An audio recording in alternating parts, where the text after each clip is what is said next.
सामना करो उस कष्ट का, उस दुख का। उस महिला को मैंने हिम्मत दी, वो बहन चली गई। हमने कथा पे अक्सर कहा करते हैं, हमने कहा मेरी माँ, आप लोग से कह रहा हूँ जितनी यहाँ मेरी माएँ बैठी हैं, वैसे आप तो बहुत अच्छी माँ हो, जो है मैं उनको कह रहा हूँ। कई स्त्रियां घर बिगाड़ती हैं, किसी का घर मत बिगाड़ना, किसी के हंसते खेलते घर में आग मत लगाना। स्त्री से कह रहा हूँ और पुरुषों से भी कह रहा हूँ, किसी के घर में आग मत लगाना। यदि आपने किसी और की तरफ देखा तो याद रखना कि गड्ढा तैयार है। यदि आपने किसी हंसते खेलते घर में आग लगाई तो ईश्वर देख रहा है, 7 जन्म तक वो आपका घर बसने नहीं देगा। उसके अदालत में जो न्याय है ना, सबसे ऊंचा न्याय है, उससे बड़ा फिर कुछ नहीं। देखिए ईश्वर का न्याय कैसा है, इसकी एक झलक दिखाता हूं। एक वैश्या रहा करती थी एक गांव में। अचानक एक संत आ गए उसी गांव में। गांव के लोगों ने कहा, महात्मा जी ये वैश्या ने तो गांव को बदनाम बर्बाद कर रखा है। संत जी बोले, चिंता ना करो, हम आ गए।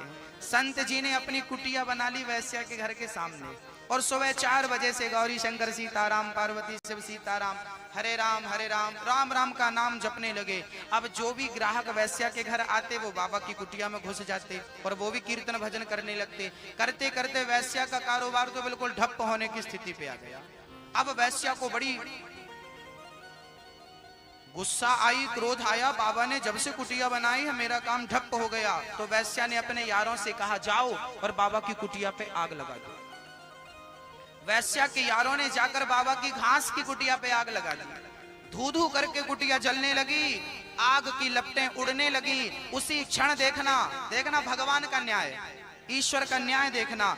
उसी समय जब आग लगी तो परमात्मा ने हवा चलानी शुरू कर दी। ईश्वर क्या करता, वो ज्यादा मेहनत नहीं करता, उसने हवा चलाई और हवा जब चली तो वैश्या के, वो संत के घर के आग उड़ उड़ के वैश्या के घर पे जाने लगी। और देखते देखते वैश्या के घर पे भी आग लग गई, क्योंकि उसका घर भी तो लकड़ी का था।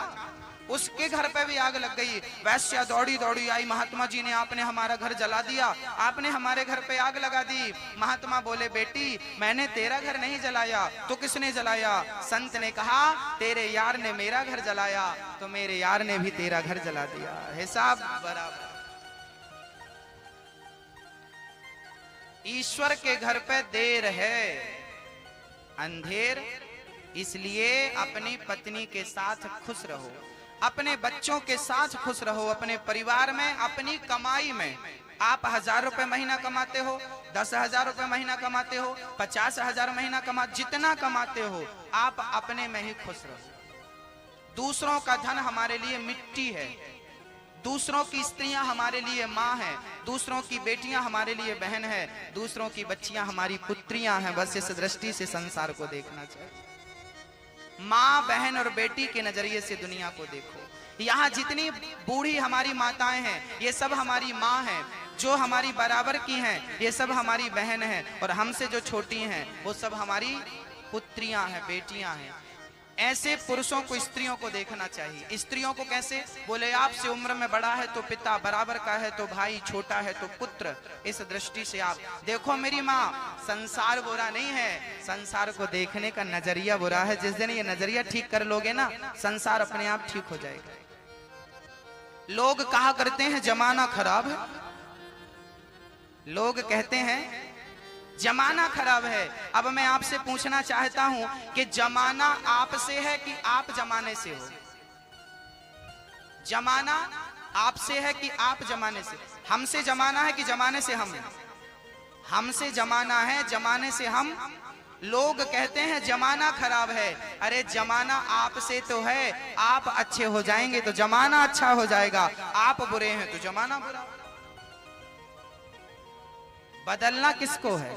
एक सज्जन हमसे कहने लगे, महाराज जी हमें लाल रंग पसंद है, पूरे दिल्ली को लाल कर दो, सारे घरों पे लाल रंग पोत दो, सारे वृक्षों को लाल कर दो, सारे लोगों को लाल कर दो, हमें लाल पसंद है। तो बताइए, क्या सबको लाल करना संभव है?